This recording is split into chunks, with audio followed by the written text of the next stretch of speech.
mag-register o gumawa ng account sa e-travel. So, yung mga pauwi dyan, di ba, kailangan natin yan, requirements kasi yan pag uuwi ka ng Pilipinas. So, one by one, i-guide natin kayo kung paano siya gumawa. So, simulan na natin ang video na hinanda ko para sa inyo.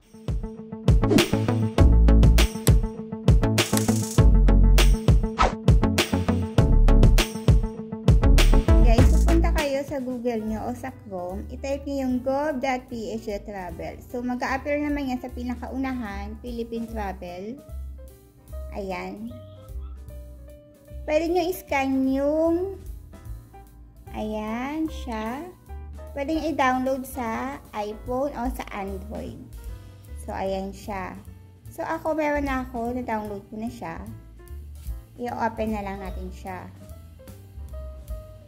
Oh my gosh, wait lang. So, ayun nga guys. Kung naka-download na kayo nito ng egov.ph, pwede kayo mag-sign up using your email or ang inyong cellphone account na makaka-receive ng code or OTP. So, ako, ginamit ko yung number ko sa Pilipinas. So, login tayo. Ay, so wait lang. Number ang ginamit natin. Wait lang. Type natin yung number natin. Stop ko muna. So, nilagin na natin yung account natin. So, ayan yung mag-a-appear. Kailangan may matatanggap kayong OTP. Yan. Para na ako guys, ay nakalagay verify your account. So, verify na natin yung account natin. Click natin yan. Eto. So, magsa-sign up tayo sa mga yan. Yung citizenship, pangalan mo, birthday, email address, kung babae ka man o lalaki. So, kailangan fill upan mo lahat yan, guys. So, ayan, fill upan ko na siya. So, tapos na natin fill upan siya, guys. Ina-next na natin. So, loading siya. So, eto pa. State of province, munisipyo mo, barangay, and house number. So, kasama yan sa fill upan nyo, guys. Ayan.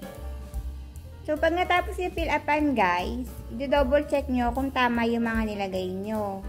Ayan. So, after nyan, guys, ito yung mag-a-appear. Take live selfie. Ito yung mga bawal mong gawin. Maglagay ka ng cap, glasses, filter. Kailangan nasa circle yung face mo, maayos yung lighting mo, saka wala kang suot na nakatakip sa face mo. So, click natin yung tap to launch the camera. Guys, move your head to the right daw, to the left. Keep it still yan.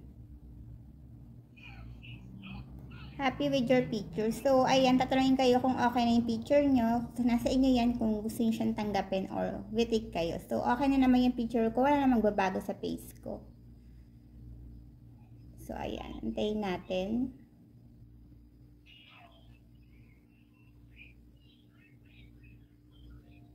Yes, and happy. So, ayan, antayin na lang natin siya mag-loading. Kahit hindi maayos yung kuha. Loading siya, ayan. Antayin lang natin. Noon, naging okay na yung picture, magsasubmit kayo ng valid ID nyo for verification. So, mamimili kayo dito kung passport, driver license, NBI clearance, UMID, national ID, senior citizen ID, voters ID, o postal ID. So, submit tayo ng ID. So, syempre, pipiliin na lang natin is yung ating passport. So, kailangan mo i-scan yung passport mo. Saan yung passport ko? Ayan.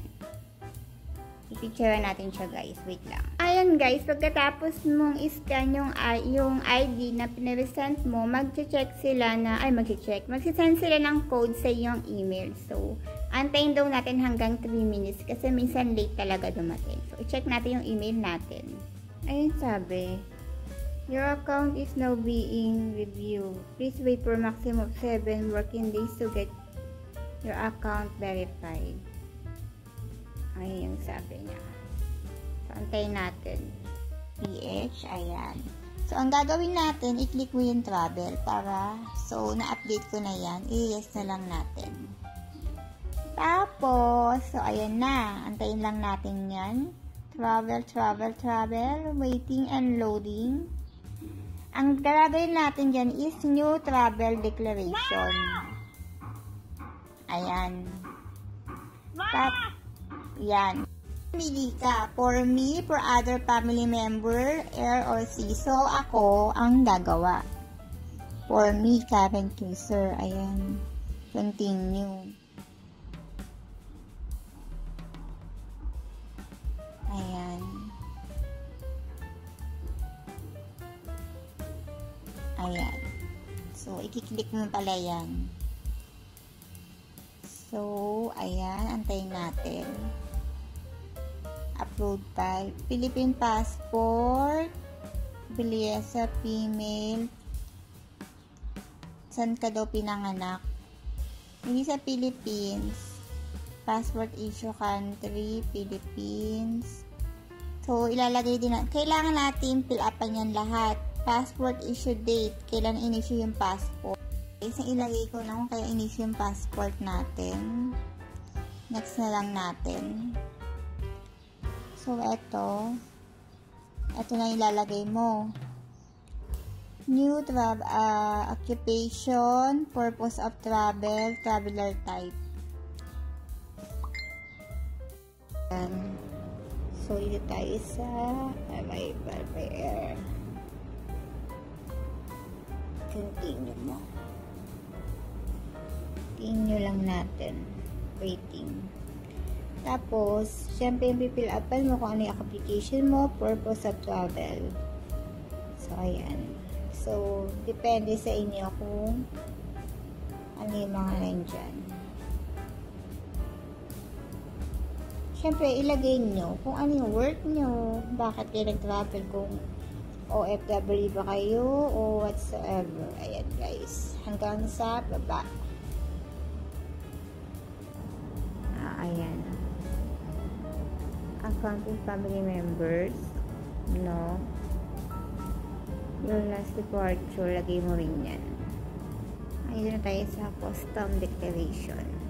Total amount of goods purchased or acquired abroad. Lagyan na lang natin Philippine peso. Currency. May excess ba tayo ng 50,000 or any to excess of no? Foreign currency or in some excess of 10,000 US dollar or is equivalent, no. Gambling, no. Cosmetic, skin product, food supplements, medicine excess of quantities for personal use, no. Dangerous research, no. Firearms communication, no. Alcohol, no. Foods, soft-lived animals, meat, marine and for the products, no. Mobile phones, handle radio, similar body, size of quantity for personal use, no. Remain human organs or tissues, no. Chewable gold, precious metal or gems. Yeah. Ano lang tayo. Ay, other goods not mentioned above, no. Try natin.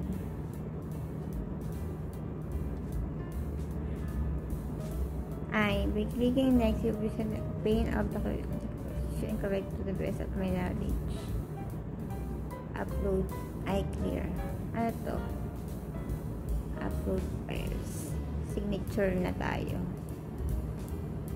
So, lagyan natin yung signature natin dito. Yan. Kaya pag natapos na, reference number, flight details. Kayo nagawa guys, pwede pa naman kayo mag-sign up dyan. So ako, meron akong nagawa, diretso na ako sa travel. Yes. Ayan. Puna ko. Antayin lang natin, naglo-loading siya. Loading pa. Ayun lang sabi, you may only register with 72 hours above arrival. So, ako yung gagawin sa sarili ko. for me, for myself. So, continue natin, guys.